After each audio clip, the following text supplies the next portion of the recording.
Hello friends, NCERT के lecture series में आप सभी का स्वागत है। आज हम करने वाले हैं ज्योग्राफी क्लास 6 का चैप्टर 6 जिसका नाम है पृथ्वी के प्रमुख स्थल रूप।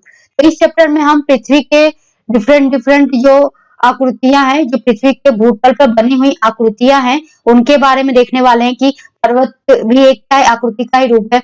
पठारों के बारे में जानेंगे कि पठार किस तरह से बने, पर्वत किस तरह से, मैदान किस तरह से बने हैं, खाइयां किस तरह से स्थित है। तो इस तरह से क्या है, डिफरेंट प्रकार के पृथ्वी पर स्थित जो भूतल है, भूतल पर आकृतियां बनी है और इन्हीं आकृतियों को पृथ्वी पर स्थित स्थल रूप कहा जाता है। तो इन्हीं स्थलों के बारे में आज हम डीप में जानेंगे। तो आपको देखना है कि पृथ्वी पर जो ये भूतलों का निर्माण होता है, यानी जो भी आकृतियां निर्मित होती हैं, स्थल रूप निर्मित होते हैं, उसके पीछे दो कारण होते हैं। एक तो होता है कि पृथ्वी पर जो भूतल है उसके निर्माण में जो बाहरी एक कारक जिम्मेदार होता है और दूसरा जो है आंतरिक कारक जिम्मेदार होता है। तो इनके बारे में डिटेल में देखेंगे। चलिए चैप्टर को शुरू करते हैं।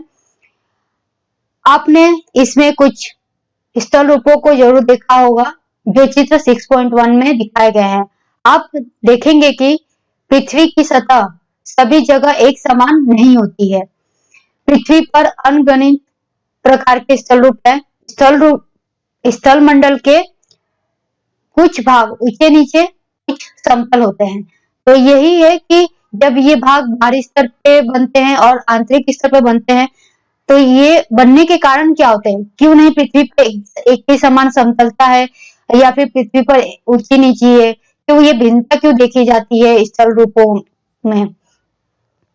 ये स्थल रूप दो प्रक्रियाओं के परिणाम स्वरूप बनते हैं। आपको यह जानकर आश्चर्य होगा कि मैदान जिस पर आप खड़े हैं उसमें धीरे धीरे गति हो रही है। पृथ्वी के अंदर लगातार गति हो रही है। अब ये गति का यहाँ पे कहने का मतलब है कि पृथ्वी, एक तो आपको पता होगा कि पृथ्वी का जो निर्माण हुआ है तो उसके सबसे जो केंद्र में स्थित तत्व है वो क्या है? द्रव्य तत्व है, वो है क्रोड, और वो क्या है? पिघले हुए रूप में है। इसके कारण इसके बाद आता है कि मेटल आता है और मेटल के ऊपर आता है कि पृथ्वी का भूसतह। और इस सतह में इस तरह से होता है कि पहले जो सबसे आंतरिक भाग है पृथ्वी का, जिसका बना है वो क्रोड, वो पिघला हुआ भाग है। इसके कारण ये क्या करता है कि पृथ्वी खुद के स्थान पे तो गति करती है, जैसा कि लास्ट चैप्टर में हमने देखा, और साथ में वो परिक्रमण भी करती है सूर्य का। तो इसके कारण क्या होता है कि पृथ्वी के जो आंतरिक में स्थित पदार्थ है वो भी तो गति करते हैं कहीं ना कहीं। और इसके कारण क्या होता है कि जब पृथ्वी के आंतरिक भाग में गति हो रही है तो इसके प्रभाव से ये ऊपरी भाग भी गति में आएंगे ही। और ये गति ऐसी होती है जो हमें महसूस नहीं होती है, और ये गति बहुत ही धीमी स्तर पे होती रहती है। ओके, प्रथम या आंतरिक क्रिया के कारण बहुत से स्थानों पर पृथ्वी की सतह कहीं ऊपर उठ जाती है तो कहीं धंस जाती है। ये क्या है कि ये पृथ्वी के आंतरिक स्थिति के कारण हो रहा है, इसलिए इसको आंतरिक प्रक्रिया कहा गया है। और इस तरह से ये एक जिम्मेदार होता है पृथ्वी पे भूतल के निर्माण में। यहाँ पे एक फैक्ट दिया है जिसको देख लेते हैं। पहाड़ी वह स्थलीय भाग है जो आप आसपास के भूमि से ऊंची उठी होती हैं। मतलब पहाड़ों की बात करिए कि पहाड़ की डेफिनेशन में आप क्या लिख सकते हैं कि वो स्थलीय भाग है जो समतल से थोड़े ऊंचे नीचे होते हैं। और ये लगभग इनका एक मानक है कि 600 मीटर से अधिक ऊंचाई एवं खड़ी ढाल वाली पहाड़ी को पर्वत कहा जाता है। और 8000 मीटर से ऊंचे पर्वतों के नाम बताइए। तो 8000 से ऊंचे में एक माउंट एवरेस्ट का भी नाम आता है, जिसको आपको याद रखना है, जो विश्व का सबसे ऊंचा शिखर है। तो ये है जो भी स्वरूप बने हैं पृथ्वी के भूपट्टी पे, उनके नाम। पर्वत होते हैं, पठार होते हैं इस तरह से चौरस में। अब पर्वतों का आकार देखिए कि इस तरह से त्रिकोण में होता है, जो 600 मीटर इसका एक मानदंड है कि इसके ऊंचे हुए अगर ऊंची कोई स्थान है तो उसको क्या कहा जाएगा? पर्वत। पठार इस तरह से चौकोर में बने होते हैं जिसपे एक भाग तो पूरा कटा होता है केक की तरह और वो एकदम समतल अपने स्थान पे होता है, लेकिन वहीं पे दूसरे जो भूमि होती है उससे वो बहुत ऊंचा होता है। तो ये पठार कहलाते हैं। जो पर्वतों की एक श्रृंखला बन जाती है, एक पर्वत के बाद एक पर्वत ऐसे निर्माण होता है, उसको पर्वतों की श्रृंखला कहते हैं। अब घाटी किसे कहते हैं? तो दो पर्वतों के बीच आने वाला स्थान होता है, जैसे कि ये दो पर्वत है और इनके बीच का जो स्थान खाली रह जाता है इसको घाटी कहा जाता है। और ये छोटे मोटे पहाड़ होते हैं। जो समतल स्थान होता है उसको मैदान कहा जाता है। और इस तरह से छोटे मोटे झील होते हैं, नदियां बड़ी होती है, समुद्र भी बड़े होते हैं और नदियां हमेशा समुद्र में आके मिलती हैं। और जिस तरह से नदियां आती हैं बहती हुई, वो समुद्र के जो तटीय स्थल होते हैं वहां पे डेल्टा का निर्माण करती हैं।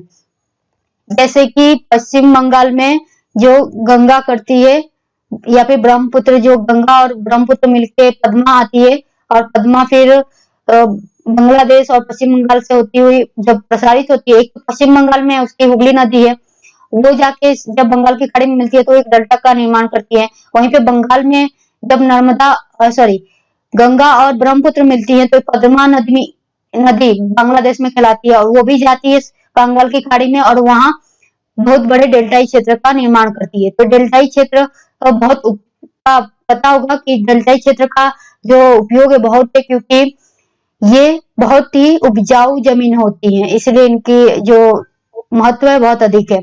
साथ में वितरिका किसे कहते हैं, तो नदियां जब आती हैं समुद्र के तट पर मिलने के लिए तो कई विभागों में बढ़ जाती है, कई रूपों में ऐसे ऐसे बढ़ती जाती है, उनको कहते हैं वितरिका। फिर दो स्थल संधि किसे कहते हैं, स्थल संधि, तो दो स्थलों को जोड़ने वाले स्थल को क्या कहते हैं, स्थल संधि। और जल संधि किसे कहते हैं, तो जो दो जलीय भाग को जोड़ने वाले संधि को जलीय संधि कहते हैं। तट वो होते हैं जो समुद्र से लगे हुए जो इलाके होते हैं, जो भूपट्टी होती है, उसी को तटीय कहा जाता है। जल संधि तो देख ली हमने, स्थल संधि भी देख ली। तो इस चैप्टर में मतलब इन्हीं के बारे में हमें डिटेल में जानना है। अब देखिए कि जो पृथ्वी के निर्माण में दो कारक जिम्मेदार थे, जो भूपट्टी के निर्माण में दो कारक जिम्मेदार थे, तो एक था आंतरिक और एक था बाह्य। तो दूसरे के बारे में देख लेते हैं कि बाह्य जो प्रक्रिया थी वो किस तरह से हुई और उसके कारण किस तरह से जो है स्थल रूपों का निर्माण हुआ, भू आकृतियों का निर्माण हुआ। तो दूसरी या बाह्य प्रक्रिया स्थल के लगातार बनने एवं टूटने की प्रक्रिया है। पृथ्वी की सतह के टूटकर घिस जाने को अपरदन कहते हैं। ये अपरदन की डेफिनेशन आप याद रखिएगा।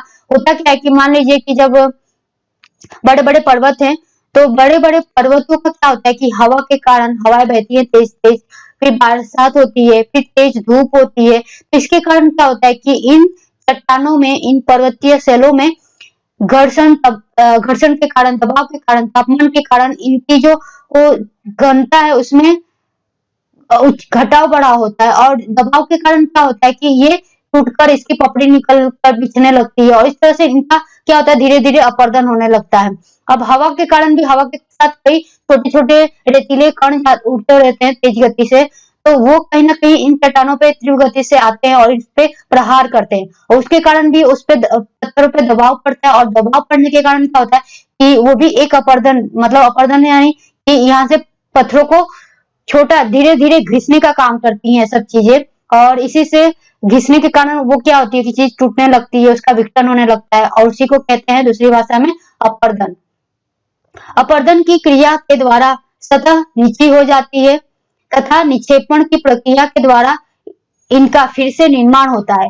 ये दोनों दो प्रक्रियाएं बहते हुए जल, वायु, बर्फ के द्वारा होती हैं। हम विभिन्न स्वरूपों को उनकी ऊंचाई एवं ढाल के आधार पर पर्वतों, पठारों एवं मैदानों में वर्गीकृत कर सकते हैं।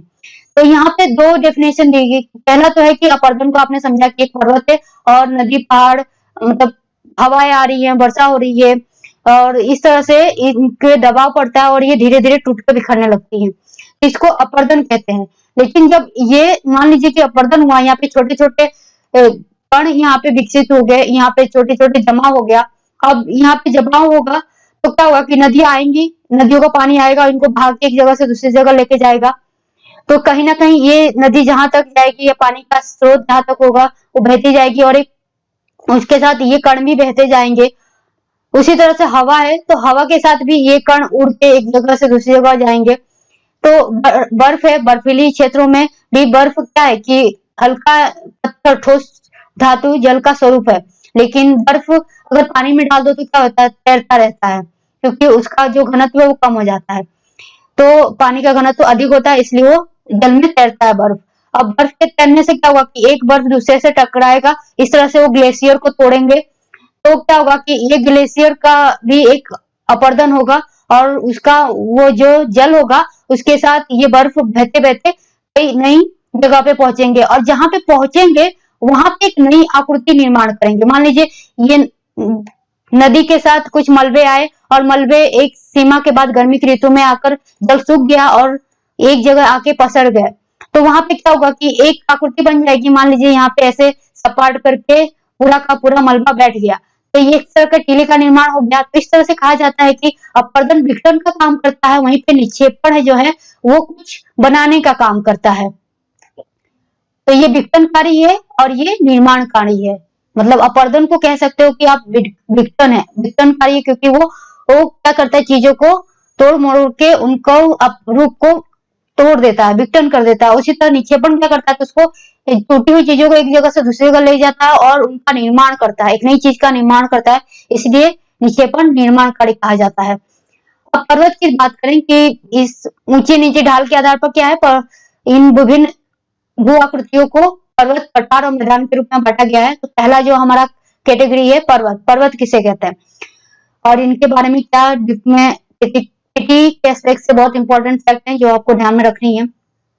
देखिए दो तरह से आपको चीजें पढ़नी है, एक तो भारतीय स्तर पे, भारतीय जलवायु के स्तर पे और वैश्विक जलवायु के स्तर पे। तो ये पर्वतों का जो ऑल ओवर डेफिनेशन है कि ये वैश्विक जलवायु स्तर पे आ जाता है, क्योंकि यहाँ पे पर्वत विश्व के हर क्षेत्र में पाए जाते हैं।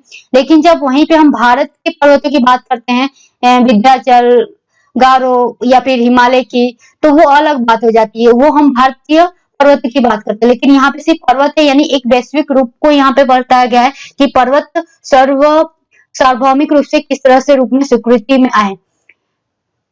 तो पर्वत पृथ्वी की सतह की प्राकृतिक ऊंचाई है। सामान्यतः इनको हमने नहीं बनाया, पर्वत अपने आप प्रकृति से निर्मित हुए हैं।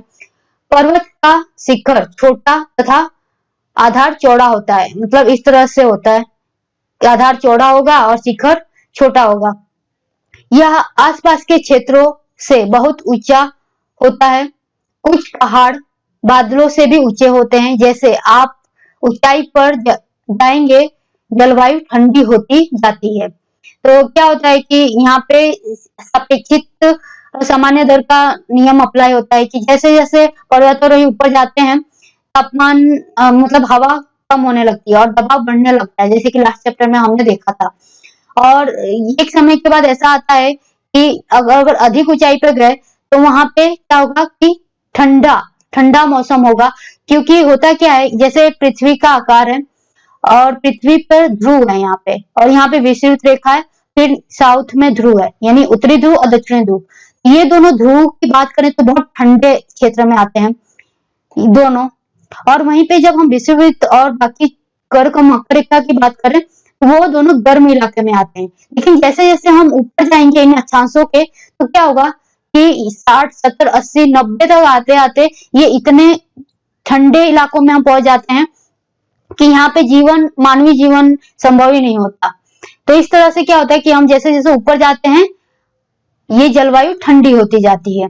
कुछ पर्वतों पर हमेशा जमी रहने वाली बर्फ की नदियां होती हैं, उन्हें ही हिमानी कहा जाता है। तो हिमानी यानी ऐसे पर्वतों पर हमेशा क्या होता है, हिमालय एक 200, 2000 या 4000 मीटर की ऊंचाई पर जाने पर वहां पे पर्वतीय रूप में बर्फ बिछने लगता है, बर्फ दिखने लगता है। आप कश्मीर में देखोगे कि बर्फ गिरता है। तो ये जो बर्फ का कारण है और ये बर्फ बिछने की जो प्रक्रिया है जो यहाँ पे स्थायी रूप ले लेती है, उसी को कहते हैं हिमानी, हिमानी पर्वत कह सकते हो। यहाँ कुछ ऐसे भी पर्वत हैं जो समुद्र के भीतर हैं तथा जिन्हें आप नहीं देख सकते। ये बहुत बड़ी जैसे कि हमने लास्ट चैप्टर में देखा कि जो प्रशांत महासागर है उसके अंदर एक मेरियाना गर्त है, यानी एक बहुत बड़ा ऐसे क्षेत्र है, बहुत बड़ा खाई है समुद्र के अंदर, जो हमारे माउंट एवरेस्ट से भी गहरा है, यानी 11,000 मीटर की गहराई है इसमें। उसी तरह से जैसे कि यहाँ पे गहराई है, उसी तरह समुद्र में यानी महासागरों है, वहां पे पर्वत भी स्थित है। ऐसा नहीं है कि पर्वत सिर्फ महाद्वीपों पे ही है, पर्वतों का जो प्रमाण मिलता है वो महासागरों में भी मिलता है। इसलिए यहाँ पे कहा गया कि समुद्र में भी पर्वत देखे जाते हैं, पर वो हम नहीं देख पाते, वही लोग देख पाते हैं जो समुद्र में रिसर्च काम करते हैं या फिर शोध काम करते हैं, जो जलवायुविद हैं, वो सब इन सब की जानकारी इकट्ठा करते हैं। तो वो रिसर्च के लिए जाते हैं, तो बहुत सालों बाद जब समुद्र में जाने की बात आई तब धीरे धीरे ये रिसर्च हुआ और इससे पता चला कि समुद्र में भी क्या है कि पर्वत पाए जाते हैं और खाइयां भी पाई जाती हैं। कठोर जलवायु होने के कारण पर्वतीय क्षेत्रों में बहुत कम लोग निवास करते हैं। वहां का धरातल खड़ी ढाल वाला होता है तथा कृषि योग्य भूमि की कमी होती है। तो सामान्य सी बात है कि अगर वहां पे ठंड इतनी अधिक होगी, अभी रसिया की बात कर लेते हैं कि रसिया में क्या आकृति के हिसाब से उसका जो स्थल क्षेत्र है वो बहुत बड़ा एरिया कवर करता है पृथ्वी का, या फिर पूरे जो जितने भी देश है उसमें से सबसे बड़ा जो देश आता है वो रसिया आता है क्षेत्रफल के हिसाब से। लेकिन वहां पे जो रसिया का आप स्थान देखोगे पृथ्वी पे, ग्लोब पे, तो वो क्या है कि वो उत्तरी ध्रुव के पास है और उत्तरी ध्रुव के पास होने के कारण ठंड होती है और ठंड होने के कारण उसके कई इलाकों पे तो कोई व्यक्ति निवास ही नहीं करता है और वहां 12 मास ठंडी का मौसम रहता है। इसके कारण क्या होता है कि आम जीवन जीना बहुत लोगों के लिए तकलीफदायक होता है और इसीलिए लोग वहां पे निवास इतना अधिक करना पसंद नहीं करते। लेकिन जहाँ पे गर्म है, सूर्य की किरणें पड़ती हैं, जहाँ पे गर्मी है, उन इलाकों पे आप देखोगे कि लोग वास करते हैं, निवास करते हैं और अपना जीवन यापन करते हैं। और इन क्षेत्रों में बर्फ की इतनी बारिश होती है कि 12 मास बारिश बर्फ घिरा रहता है। अब बर्फ रहेगा तो फसल कैसे उगेगी या फिर जानवर, पालतू जानवर किस तरह से क्या खाएंगे। तो इसलिए यहाँ पे पशुपालन भी नहीं होता, ना ही कृषि प्रकार की कृषि हो पाती है। पर्वत एक रेखा के क्रम में भी व्यवस्थित हो सकते हैं और जिसे हम क्या कहते हैं, श्रृंखला। श्रृंखला, पर्वतों की श्रृंखला, यानी एक पर्वत के बाद ऐसे पर्वत की श्रृंखला बन जाती है, एक पर्वत के बाद दूसरी क्रम में है पर्वत, इनको ही क्या कहा जाएगा, पर्वतीय श्रृंखला। बहुत से पर्वतीय तंत्र समानांतर श्रृंखलाओं के क्रम में होते हैं जो सैकड़ों किलोमीटर में फैले होते हैं। हिमालय, अल्प्स तथा एंडीज क्रमशः एशिया, यूरोप, दक्षिणी अमेरिका की पर्वत श्रृंखलाएं हैं। हिमालय यूरोप, एशिया का है। अल्प्स की बात करें तो ये यूरोप में पाया जाता है और दक्षिणी अमेरिका में कौन पाया जाता है, तो एंडीज। एंडीज ये पर्वत श्रृंखला है जो इन महाद्वीपों पे पाई जाती है। पर्वतों की आकार एवं ऊंचाई में भिन्नता होती है, यानी कोई पर्वत हमेशा समानांतर तो नहीं रहेगा, कोई ज्यादा ऊंचा रहेगा, कोई उससे छोटा रहेगा, कोई उससे भी ज्यादा ऊंचा रहेगा। तो इनके आकार में कोई चौड़ा है, कोई पतला है, कोई सीधा ऐसे खड़ा है, कोई इस तरह से फैले आकार में है। इस तरह से पर्वतों के आकार ऊंचाई में भिन्नता नजर आती है। अब पर्वत 3 प्रकार के होते हैं। वलित पर्वत, वलित पर्वत उन्हें कहते हैं जैसे कि आपने पानी के वेव को, जो पानी की सतह है उसको डोलते हुए देखा होगा कि इस तरह का आकृति बनाता है। तो ऐसी आकृति के पर्वत को कहा जाता है, मतलब ऐसे ये आकृति को ही कहा जाता है वलित पर्वत। ब्रंसो पर्वत, ये पर्वत ऐसे होते हैं जो एक पर्वत है और दो पर्वत, एक पर्वत के सतह है और यहाँ पे किसी प्रकार का धसान होने से ये पर्वत टूट के धस गया। तो इससे क्या होता है कि एक जो प्रकृति निर्मित होती है आकृति, उसको कहते हैं ब्रसो पर्वत, यानी पर्वत के टूट जाने से या धस जाने से कोई आकृति निर्मित होती है, उसको कहते हैं ब्रसो पर्वत। इसके भी दो भिन्नता मतलब 2 प्रकार है, तो आगे हम देखेंगे। फिर आता है ज्वालामुखी पर्वत। ज्वालामुखी पर्वत ऐसे पर्वत जो जिन पर्वतों पे ज्वालामुखी स्थित हो। पर्वत तो है, मान लीजिए पर्वत है, लेकिन इस पर्वत के कहीं ना कहीं इस जगह पर स्थान पे क्या होगा कि ज्वालामुखी का केंद्र होगा। एक मान ले सकते हैं कि ये केंद्र में स्थित है, कहीं मान सकते हैं कि ज्वालामुखी यहाँ पे स्थित है। इस तरह के पर्वत को ज्वालामुखी पर्वत कहा जाता है। हिमालय तथा अल्प्स वलित पर्वत हैं जिनकी सतह उबड़ खाबड़ एवं शिखर जो है शंक्वाकार का है। ये आपकी विशेषता याद रखनी है कि वलित पर्वत की विशेषता क्या है, तो ये उबड़ खाबड़ होते हैं और शिखर इनका शंक्वाकार का होता है। भारत की अरावली श्रृंखला विश्व की सबसे पुरानी वलित पर्वत श्रृंखला है। ये आपको फैक्ट में याद रखना है, बहुत इंपॉर्टेंट फैक्ट है ये, तो प्लीज कीप इन माइंड कि अरावली जो है विश्व की सबसे पुरानी वलित पर्वत श्रृंखला है। वलित पर्वत श्रृंखला की बात की गई है। ओके, तो ये फैक्ट को ध्यान में रखना है कि वलित पर्वत श्रृंखला की बात की जाए तो अरावली का नाम आएगा भारत की। अपरदन की प्रक्रिया के कारण यह श्रृंखला घिस गई है। उत्तरी होता क्या है कि ये बहुत पुरानी श्रृंखला है, ऐसी श्रृंखला है, मान लीजिए कि यहाँ पे अरावली पर्वत है, पूरी श्रृंखला है, लेकिन यहाँ ये लगभग पश्चिमी छोर पे बसी हुई है, भारत के पश्चिमी की तरफ। तो सदियों से इस पे कहीं ना कहीं बरसात के कारण, हवा के कारण, अन्य भूकंप या आपदाओं के कारण इसमें कहीं ना कहीं टूटा फूटाव तो होगा ही, और कुछ ना कुछ इसमें दबाव आने के कारण टूटेगा, कई आंतरिक क्रियाओं के कारण इस पे प्रभाव पड़ेगा और ये टूटेगा, कई बाहरी कारणों के कारण इस पे प्रभाव पड़ेगा और दबाव पड़ेगा और ये टूटेगा। तो इसका धीरे धीरे क्या होता है, विघटन होता गया, यानी अपरदन होता गया, और ये जो श्रृंखला है ये अपने वास्तविक रूप से आज बहुत ही निम्न स्वरूप में पाई जाती है, लेकिन इसी के कारण इसको विश्व की सबसे पुरानी वलित श्रृंखलाओं में शामिल किया गया है।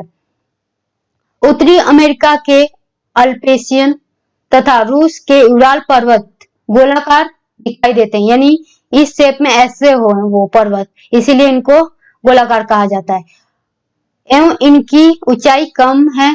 ये बहुत पुराने वलित पर्वत है। अब इनको विश्व का नहीं, लेकिन ये पुराने पर्वतों की, जो पुराने वलित पर्वत है उनकी श्रृंखला में आते हैं, अल्पेशियन और उराल। जब बहुत बड़ा भाग टूट जाता है तथा ऊर्ध्वाधर रूप से विस्थापित हो जाता है तो उसको कहते हैं भ्रसो पर्वत। जैसे कोई पर्वत है यहाँ पे और यहाँ से ये टूट गया, मान लीजिए बीच में से, या फिर कुछ 25% उसके ऊपर का भाग टूट के यहाँ पे गिर गया, तो इसी पर्वत को क्या कहेंगे, जो नया पर्वत बनेगा और इन दोनों का जो संगम होगा उसी को भ्रसो पर्वत कहेंगे। ऊपर उठे हुए खंड को उत्खंड यानी हास्ट कहा जाता है, यानी ये पर्वत टूटा, यहाँ पे जमीन में धसा, तो ऊपर वाला भाग होगा उसको हास्ट कहेंगे। हास्ट मतलब एक ऐसी नोकीली चीज होगी, नोकीला, इसका एक सूंड जैसा दिखेगा, तो इसको हास्ट कहा जाता है, और नीचे धसे हुए भाग को द्रोणिका भ्रंश कहा जाता है। द्रोणिका भ्रंश यानी ग्रोबन, इंग्लिश में ग्रोबन कहा जाता है। यूरोप की राइन घाटी तथा वासजेस पर्वत इस तरह के पर्वत तंत्र के उदाहरण है। ये भ्रंशो पर्वत के उदाहरण दिए गए हैं। अगर पूछा जाए कि वलित पर्वतों के उदाहरण दीजिए तो कौन कौन से वलित पर्वत हैं, आपको नाम देने हैं। उराल का पर्वत है, अल्पेशियन पर्वत है, फिर ये अरावली पर्वत है। वहीं पे भ्रंशो पर्वतों की बात की जाए तो आपको नाम देना है दो पर्वतों के बारे में, राइन घाटी का घाटी का पर्वत और वासजेस पर्वत। ये क्या है, तो भ्रंशो पर्वत है। एटलस में दिए गए विश्व मानचित्र से उनकी स्थिति को देखिए और आपको पता लगाइए कि कहाँ स्थित है, ठीक है, क्योंकि ये राइन तो यूरोप में स्थित है और ये भी यूरोप में है, पर इसके आसपास के कौन से देश इसकी सीमा बनाते हैं, इन सब तथ्यों को आपको गूगल मैप करना है या फिर एटलस में इनको ढूंढ के आप कमेंट करके हमें जरूर बताइए। ज्वालामुखी पर्वत ज्वालामुखी क्रियाओं के कारण बनते हैं। अफ्रीका का माउंट किलिमंजारो तथा जापान की फ्यूजिमा इस तरह के पर्वतों के उदाहरण है। यानी जो पर्वतों पे ज्वालामुखी का निर्माण होता है, जिन पर्वत पे ज्वालामुखी स्थायी रूप से बनी रहती है, और ज्वालामुखी के कई रूप होते हैं, अब हम ज्वालामुखी के टॉपिक में पढ़ेंगे तो जानेंगे, लेकिन अभी तो आपको इतना ही जानना है कि पर्वतों में भी ज्वालामुखी के रूप पाए जाते हैं और उन्हीं पर्वतों को ज्वालामुखी पर्वत कहा जाता है। और सबसे जो ऐसे पर्वत अफ्रीका में किलिमंजारो माउंट में पाए जाते हैं और जापान की फ्यूजियामा में पाए जाते हैं। यहाँ पे वलित पर्वतों का उदाहरण दिया गया है, जैसे कि हमने देखा था कि वलित पर्वत इस तरह से डोली प्रकार के होते हैं। अब इसकी आकृति बनाएंगे तो आप ऐसे देखेंगे कि इस तरह का आकार बनेगा। तो ये वलित पर्वतों के चित्र दिए हैं। अब यहाँ पे कुछ फैक्ट हैं जिनके बारे में देख लेते हैं कि प्रशांत महासागर में स्थित मोनाकी पर्वत जो हवाई द्वीप के पास है, ये पर्वत सागर की सतह के नीचे स्थित है। इसकी ऊंचाई 10,000 मीटर जो एवरेज से भी अधिक है। अब जैसा कि पढ़ा हमने कि प्रशांत महासागर में एक तो गर्त है, मेरियाना गर्त, जो 11,000 मीटर गहरा है। उसी तरह से एक पहाड़ है यानी पर्वत है जो 10,000 मीटर ऊंचा है। अब मान लीजिए कि माउंट एवरेस्ट जो हमारे महाद्वीपों पर सबसे ऊंचा जो पर्वत माना जाता है, जो सबसे ऊंचा शिखर माना जाता है, उससे भी बड़ा ये शिखर मान सकते हो आप, कि जब कंपेयर में दोनों को लाया जाएगा कि एक 8,000 वाले 8,000 मीटर वाले पर्वत को और 10,000 को तो कौन ऊंचा होगा? तो ये प्रशांत महासागर में स्थित पर्वत को ही ऊंचा उसके कंपेयर में माना जाएगा। यानी महाद्वीपों पर स्थित जो पर्वत है उससे भी ऊंचे पर्वत महासागरों में पाए जाते हैं। ओके, पर्वत बहुत लाभदायक होते हैं। अब किस तरह से लाभदायक होते हैं इनके बारे में देख लेते हैं। पर्वत जल के संग्रहगार होते हैं। बहुत सी नदियों का स्रोत पर्वतों में स्थित हिमालयों से होता है। कोई भी नदी का जो स्रोत होता है, जो नदी बहती है, कोई ना कोई पहाड़ से बहती है। जैसे ब्रह्मपुत्र की बात कर लें, या फिर सिंधु की बात कर लें, सतलज की बात कर लें, या फिर हम बात कर लें नर्मदा की बात कर लें, तो वो कोई ना कोई पहाड़ी चोटी से ही निकली हुई है। तो इस तरह से पर्वत नदियों का स्रोत मानी जाती है। जलाशयों के जल को लोगों तक पहुंचाया जाता है। पर्वतों के जल का उपयोग सिंचाई में, पनबिजली के उत्पादन में भी किया जाता है। नदी घाटियां तथा वेदिका कृषि के लिए उपयुक्त होती हैं। नदी जो है घाटी और वेदिका कृषि, अब ये कृषि का रूप है। कृषि का मतलब है कि किस तरह, एक तो कृषि होती है वो समतल जमीन पे होती है, जैसे कि आप और हम जैसे जमीन पे रहते हैं, आपने गांव में देखा होगा, या फिर अधिकांश जो भारत में क्षेत्रीय स्थल है वो समतल है, वहां पे कृषि होती है। लेकिन आप जब राजस्थान के इलाकों में जाएंगे, या फिर उत्तर पूर्व भारत के क्षेत्र में जाएंगे जहाँ पे पहाड़ी इलाके वहां अधिक है, वहां पे कृषि करना मतलब वहां पे समतल जमीन नहीं है, तो लोग कृषि का यानी खेती किस तरह करें। अब खेती के रूप में तो समतलता होनी चाहिए, क्योंकि जब समतल जमीन रहेगी तो पानी डालेंगे तो वहां पे स्थायी रूप से वो थोड़ी देर तक रहेगी, जमीन में शोषित होगी और फसलों तक पहुंचेगी, तो उनको लाभ होगा। लेकिन जब पर्वत पे खेती की जाएगी तो क्या होगा कि पानी डालते ही, सिंचाई करते ही वो पानी बहकर चला जाएगा और कृषि का कुछ लाभ नहीं होगा, और इस तरह से फसल बर्बाद होगी। तो एक सोच के साथ विकसित हुआ कि पर्वतों पर खेती करने के लिए वेदिकाओं का निर्माण किया जाए। वेदिका मतलब सीढ़ियों का, कि जैसे कि आप सीढ़ी देखे होंगे, आपके घर की सीढ़ी है तो किस आकार की होती है? इस तरह से होती है, इस तरह से सीढ़ी होती है। और मान लीजिए कि यहाँ पे एक बड़ा सा पर्वत है, ये पर्वत है, पर्वत पे इस तरह की आकृति मैंने ड्रॉ कर दी, तो ये क्या होगा कि इससे कि यहाँ पे अगर खेती हो रही है तो यहाँ से पानी डालेंगे तो यहाँ पे पानी जम जाएगा, यहाँ पे रहेगा कुछ देर तक, शोषित होगा, वहां पे खेती जो फसल उगाएंगे उसको लाभ पहुंचाएगा। उसी तरह से यहाँ पे खेती होगी और यहाँ पे लाभ पहुंचाएगा। इसी तरह से इस इलाके पे खेती होगी, तो इस तरह से क्या हुआ कि एक वेदिका का निर्माण हुआ कि अगर पानी गिर भी रहा है, अगर ये यहाँ पे सिंचाई हो रही है तो ये सिंचाई का जल अधिक शेष होने पर दूसरे सिंचाई वाले क्षेत्र में जा रहा है, फिर ये अधिक होगा तो यहाँ पे, इस तरह से एक खेती का वेदिका रूप दिखा जाता है। तो पर्वतों पे जो खेती की जाती है वो इसी रूप में की जाती है। पर्वतों में अलग अलग प्रकार की वनस्पतियां एवं जीव जंतु पाए जाते हैं। ये तो हर जंगल की बात है, और जंगलों में भी या फिर पर्वतों में भी वनस्पतियां अलग अलग तरह की होती है, जीव जंतु पाए जाते हैं। वनों में हमें ईंधन, चारा, आश्रय तथा दूसरे उत्पाद जैसे कि गोंद, रेजिन इत्यादि प्राप्त होते हैं। गोंद का एक वेल्केनाइज प्रक्रिया के द्वारा गोंद का निर्माण किया जाता है। तो इस तरह से गोंद को पहले प्राकृतिक गोंद को लाया जाता है, फिर उसका प्रक्रिया किया जाता है फुल ऑन, फिर उसके बाद मार्केट में आता है। तो कई बार व्यावसायिक संचालनों के लिए भी हम इन प्राकृतिक संसाधनों पे बहुत निर्भर हैं, और प्राकृतिक संसाधनों से ही हमारा व्यापार संचालित हुआ था। सैलानियों के लिए पर्वतीय भाग का उपयुक्त स्थान है, क्योंकि पर्वतीय आप छुट्टी मनाने के लिए आप कहीं जाओगे तो बोलोगे कि पहाड़ी इलाके में चलते हैं, ऊटी, मनाली, या फिर उत्तर में हम बात कर ले तो जम्मू कश्मीर। तो ये इस हिसाब से भी लाभ पहुंचाते हैं सैलानियों के, कि वहां पे टूरिस्ट की संख्या बढ़ती है, और उस क्षेत्रों को जहाँ पे टूरिस्ट बढ़ेंगे तो उस क्षेत्रों को क्या होगा कि लाभ होगा। तो इस तरह से भी ये पर्वतीय क्षेत्र हमें लाभ पहुंचाते हैं। वे पर्वतों की यात्रा उनकी प्राकृतिक सुंदरता को देखने के लिए करते हैं। विभिन्न प्रकार के खेल जैसे कि paragliding, head gliding, river rafting, skiing पर्वतों के प्रचलित खेल हैं। क्या आप हिमालय में स्थित कुछ ऐसे स्थानों के नाम बता सकते हैं जहां ये खेल खेले जाते हैं? तो यहाँ पे एक जम्मू कश्मीर का एक बहुत फेमस खेल है, वहां पे लोग जाते हैं सैलानी, और ये राइडिंग करते हैं, स्केटिंग करते हैं, राइडिंग करते हैं बर्फों में। तो ये सब खेल खेले जाते हैं। इस तरह से पर्वत हमारे लिए लाभदायक होते हैं, एक तो जल के एस्पेक्ट से, दूसरा है कि खेती के लिए उनका जल का उपयोग जो हम करते हैं, फिर वनों से जो हमें प्राकृतिक संसाधन मिलते हैं, उनके लिए ईंधन के रूप में जो भी संसाधन मिलते हैं, कई प्रकार की जो हमारा पूरा पारिस्थितिकी तंत्र है उसमें वनस्पति और जीव जंतु की जो विविधता देखी जाती है पर्वतों के कारण होती है। फिर इसके बाद है कि सैलानी क्षेत्रों में विकास के लिए भी ये पर्वतीय हमें एक इनडायरेक्टली हमें लाभ पहुंचाते हैं। तो ये रही पर्वतों के लाभ। अब यहाँ पे ज्वालामुखी पर्वत की बात की गई। मान लीजिए कि ये पर्वत है, मान लीजिए नहीं ये पर्वत ही है, पर्वत पे यहाँ पे सेंटर में एक ज्वालामुखी स्थित है। तो यहाँ से क्या हुआ कि ज्वालामुखी जब भी इसका समय होगा तभी वो उबलेगी और निकलेगा यहाँ से मैग्मा और फैलेगा। तो ये पर्वत पे पूरा ज्वालामुखी स्थित है।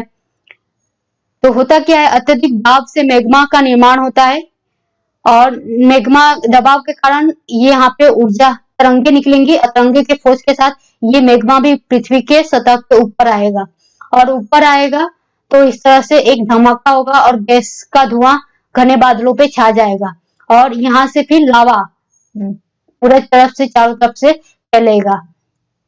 तो ज्वालामुखी शंकु का निर्माण राख और लावा की परतों के जमने से होता है। मतलब यहाँ पे क्या होता है कि अगर ये आकृति बनती है तो क्यों बनती है इस तरह से बार बार, क्योंकि अगर यहाँ से एक ही छिद्र है तो जब भी लावा निकलेगा तो वो ऐसे बहता जाएगा, क्योंकि लावा जब निकलता है तो बहुत तरल होता है और बहते बहते एक जगह से दूसरी जगह स्थान पे पूरे पर्वत को घेर लेता है, इस तरह से फैलता है। तो वो तो तरल होता है तो वो फैलेगा ही और फैलने से कुछ समय बाद उसका जब जमा होगा वो क्या होगा कि जमते जमते कहीं ना कहीं ये इसकी जो केंद्र है जहां से ये लावा निकल रहा है यहाँ तक पहुंच जाएगा और धीरे धीरे ये क्या होगा कि जब नेक्स्ट टाइम ज्वालामुखी का विस्फोट होगा तो फिर से इसका विस्फोट होगा और फिर लावा निकलेगा, फिर उस पे जमाव की परत होगी। इस तरह से जो लावा वाला पर्वत होता है उस पे कई परतें बिछी होती हैं, यानी सालों के अंतर के बाद या फिर कुछ समय के बाद जब भी लावा विस्फोट होगा उस पर एक नई परत बिछेगी, फिर दूसरी बार विस्फोट होगा तो फिर एक नई परत बिछेगी। इस तरह से ये जो होगा कि परत बिछने के कारण इसकी जो ऊंचाई है ये शंकु आकार में इस तरह से विकसित होती जाएगी। तो ये होती है ज्वालामुखी पर्वतीय। पठार की बात करते हैं कि पठार किसे कहते हैं।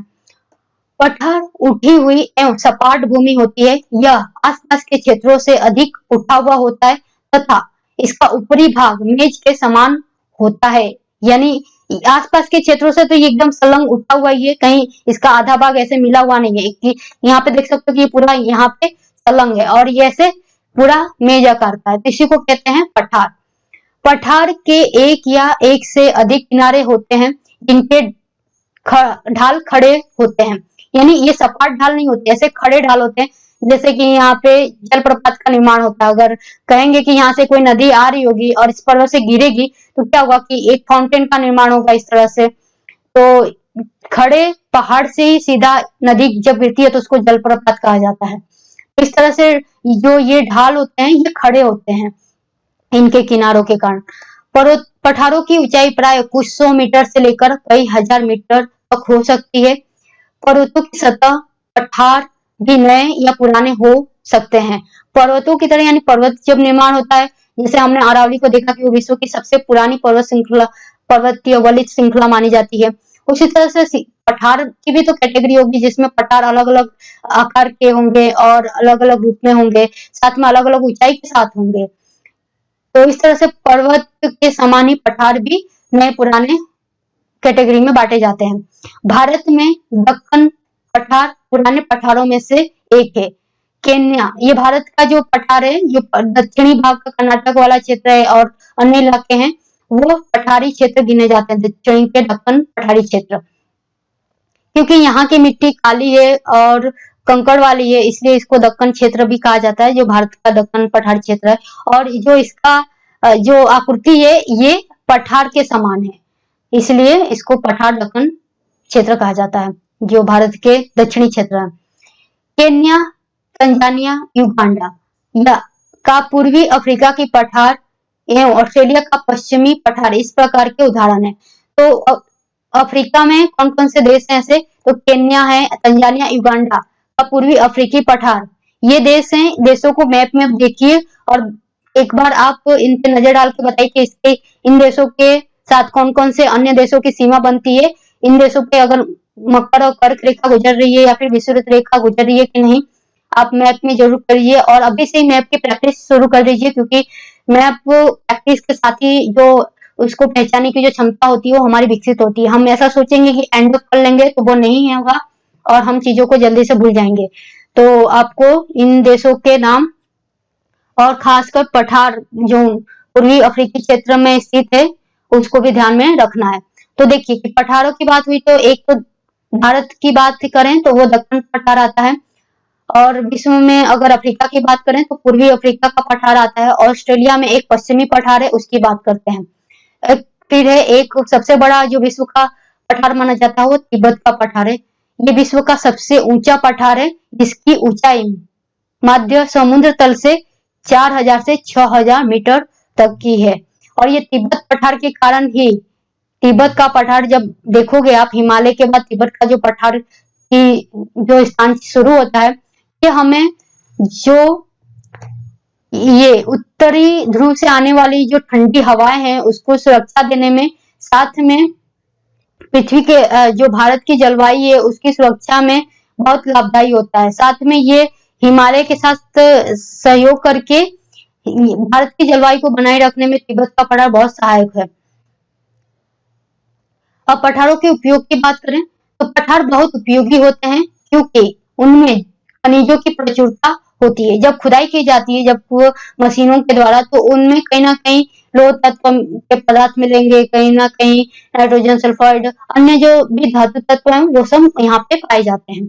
यही कारण है कि विश्व के बहुत से खनन क्षेत्र पठारी भागों में स्थित है। यानी सबसे ज्यादा जो खनन होता है वो पठारी भागों में ही होता है, क्योंकि वो पठार प्रदेश बनते कैसे हैं आपको पता है? होता क्या है कि मान लीजिए कोई पर्वत है और चूने पत्थर का मिश्रित पर्वत है और बेसाल्ट मिश्रित पर्वत है। ये पर्वत तो बन गया, धीरे धीरे इसका अपर्दन होगा यानी टूटेगा बिखरेगा, फिर एक जगह क्या होगा, इसका निक्षेपण होगा।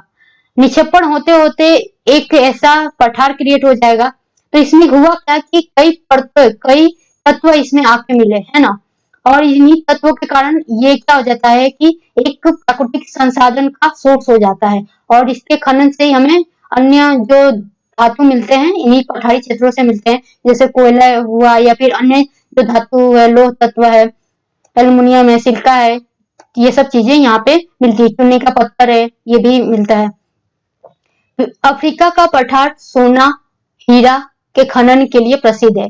वहां पे कहा जाता है कि जो खनन का प्रक्रिया है वहां पे लोग खोदी चूहा खेती ऐसे किसी भी क्षेत्र पे वो लोग क्या करते हैं कि खोदना चालू करते हैं, तो वहां पे सोना और हीरा के ऐसे गोदान मिल जाते हैं। मतलब शुरुआत में तो अफ्रीका में जब पता चला कि वहां पे सोने और हीरे की खान है, तो बहुत सारे देशों के लोग, बहुत सारे बिजनेसमैन यहाँ पे आए, उन इलाकों को परचेज किया और वहां पे खनन कार्य शुरू किया।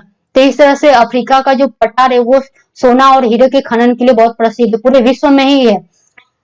भारत के छोटा नागपुर के पठार में लोहा, कोयला, मैग्नीज के बहुत से भंडार पाए जाते हैं। पठारी क्षेत्रों में बहुत से जलप्रपात हो सकते हैं, क्योंकि यहाँ नदियां ऊंचाई से गिरती हैं। भारत में छोटा नागपुर पठार स्वर्ण रेखा नदी पर स्थित हुडरू जलप्रपात, ये नाम याद रखना है आपको, और कर्नाटक में जोग जलप्रपात, इस प्रकार के जलप्रपातों का उदाहरण देते हैं। तो होता क्या है कि ये आपको बताया जैसे कि ये मेज का निर्माण हुआ। अब मेज पे मान लीजिए कि कोई, ये तो मेज कहीं ना कहीं अन्य स्थल आकृति से जुड़ा ही होगा, तो वहां से कोई नदी बहती आई है और यहाँ इस क्षेत्र तक, यहाँ किनारे पे आ गई। अब जब इसके अंतिम छोर पे आएगी ढाल पे, तो यहाँ तो ढाल नहीं है एक सपाट की, इस तरह से पानी बहते हुए जाएगा। यहाँ से क्या होगा कि वो जल सीधा गिरना चालू होगा तेजी के साथ, और इसी को जलप्रपात कहेंगे। और जो छोटा नागपुर पठार पर स्वर्ण रेखा नदी पर जलप्रपात है जिसको हुडरू जलप्रपात कहते हैं, और कर्नाटक में जोग जलप्रपात है, इसके उदाहरण है कि इन पठारों पर से इस तरह के जल गिरते हैं और उनको जलप्रपात कहा जाता है। तो स्वर्ण नदी का जो जलप्रपात है उसको याद रखना है कि हुडरू, ये पीटी के एस्पेक्ट से इंपॉर्टेंट है कि ऐसा पूछा जाएगा कि हुडरू जलप्रपात कहाँ पे स्थित है या फिर कौन सी नदी पे स्थित है। तो स्वर्ण रेखा नदी के सामने अगर जो जलप्रपात जल का नाम दे दिया हो, या फिर कर्नाटक के सामने हुडरू जलप्रपात का नाम दिया हो, तो आपको ABC करके ऑप्शन दिया हो, उसमें बोला हो कि मिलाइए कौन सा सही आंसर है, तो आपको इस तरह से ध्यान में रखना है। लावा पठार में काली मिट्टी की प्रचुरता होती है जो उपजाऊ एवं खेती के लिए काफी अच्छी होती है। कई पठारों में रमणीय स्थल होते हैं जो पर्यटकों को आकर्षित करते हैं। अगर यहाँ पे क्षेत्र है और यहीं पे अगर बहुत सारी वनस्पतियां उग जाएं तो कहीं ना कहीं वो पर्यटन का क्षेत्र बन जाता है सैलानियों के लिए, बहुत अट्रैक्टिव प्लेस हो जाता है टूरिस्ट के लिए। लोग आते हैं वहां पे बोलेंगे, और वहां पे क्या होगा कि कहीं ना कहीं जब फॉरेनर्स आते हैं हमारे देश में तो होता क्या है कि वो अपनी मनी लेके आते हैं, और मनी लेकर आएंगे, जो भी पैसा है उनकी डॉलर करेंसी अपने जो भी मुद्रा का रूप है वो लेकर आएंगे और भारत में घूमने के लिए खर्च करेंगे। तो भारत में जब आएंगे और उसका एक्सचेंज करेंगे यानी डॉलर का रुपए में कन्वर्जन करेंगे, तो यहाँ पे क्या हो रहा है कि डॉलर आ रहा है भारत में। इस तरह से माना जाता है कि एक पर्यटक भी हमारी आय का एक स्रोत है। भारत की जब हम जीडीपी में बात करते हैं तो ये भी एक रेमिटेंस में जोड़ा जाता है कि हाँ ये पर्यटन होगा तो हमारे देश की जो आय हो वो उसमें अधिक मुनाफा होगा। मैदान की बात करते हैं। मैदान समतल भूमि के बहुत बड़े भाग होते हैं। अब ये इनका कोई सीमा नहीं होता है, ये बहुत लंबे चौड़े समतलीय मैदान होते हैं। जैसे गंगा नदी के घाटी में स्थित जो मैदान है वो समतल है पूरी तरह से, वहां पे खेती बहुत होती है। वे सामान्यतः मध्य समुद्री तल से 200 मीटर से अधिक ऊंचे नहीं होते हैं।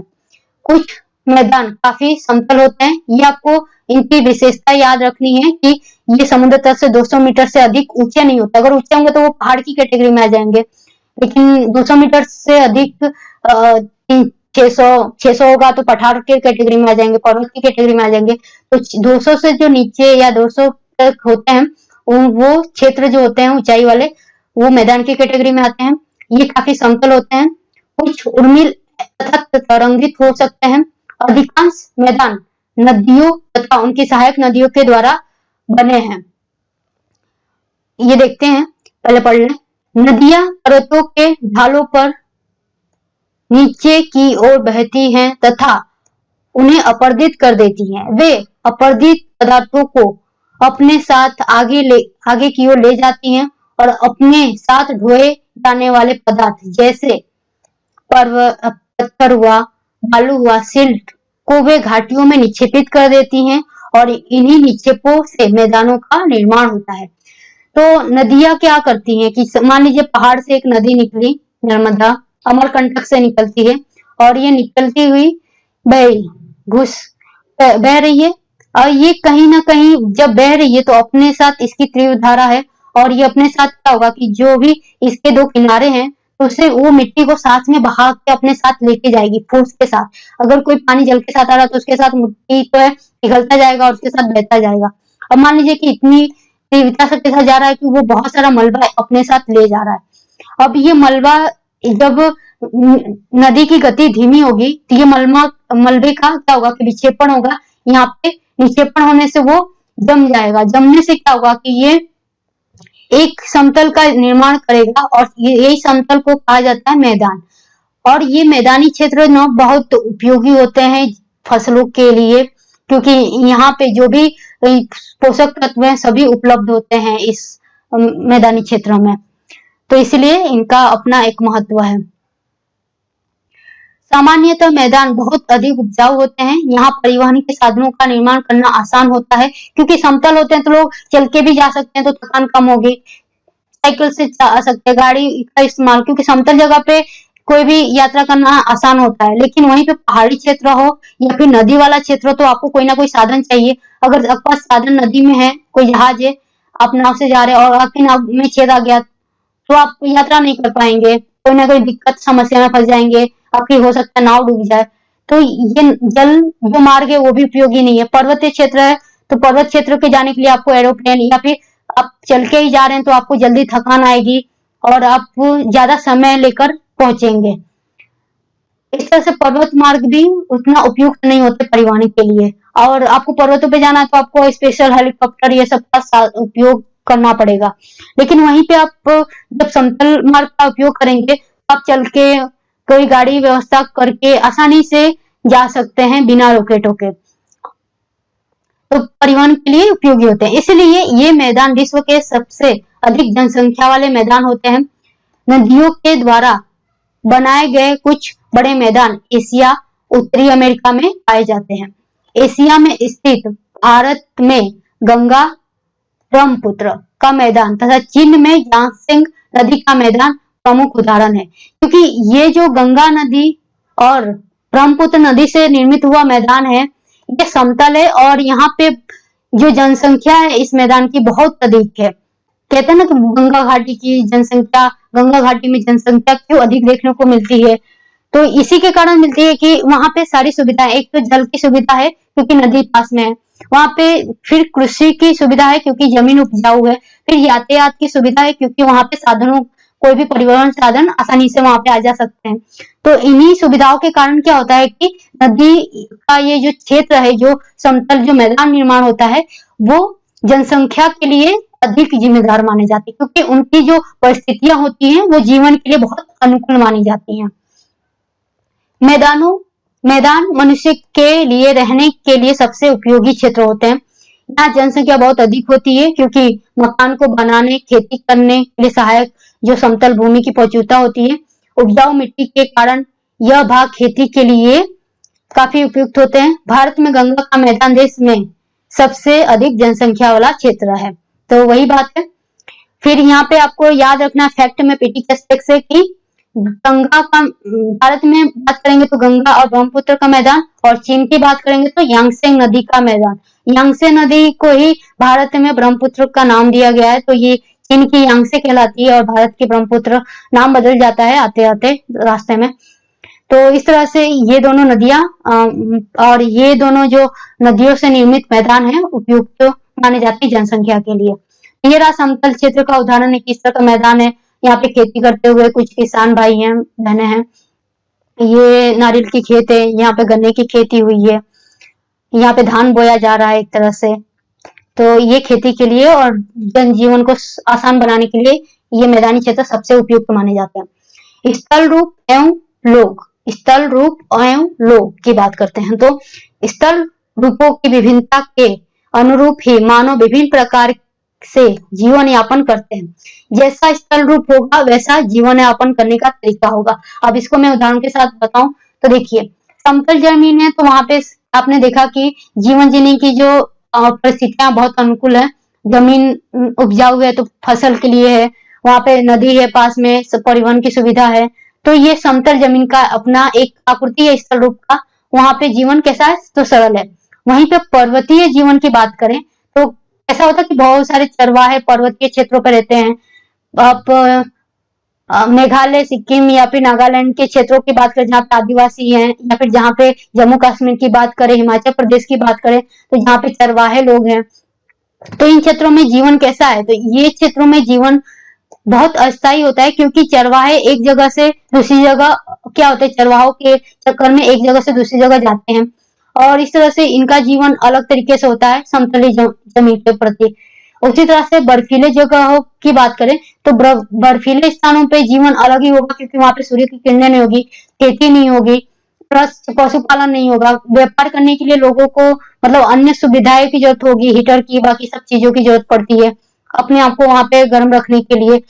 जो पहनने चाहिए वो हमारे कपड़ों से बहुत अलग होंगे, यानी गर्मी में जो हम सामान्यतः भारत में जो कपड़ों की परंपरा है, कपड़े जो हम सामान्यतः पहनते हैं वो लगभग समान ही होता है। थोड़ा बहुत अंतर आता है कि ठंडी में, उत्तरी भारत में ठंडी अधिक होने से हम स्वेटर का इस्तेमाल करते हैं, लेकिन पश्चिमी भारत में जाएं या फिर साउथ में तो यहाँ पे जलवायु समानांतर होती है, इसलिए ज्यादा से ज्यादातर कपड़ों के पहनावे पे फेरबदल नहीं होता। लेकिन वहीं पे जब ठंडी और पर्वतीय इलाकों के जो बर्फीले क्षेत्र है वहां पे जीवन यापन जब मनुष्य करता है तो उसको गर्म रहने के लिए 24 घंटे ऊनी कपड़े की जरूरत पड़ती है।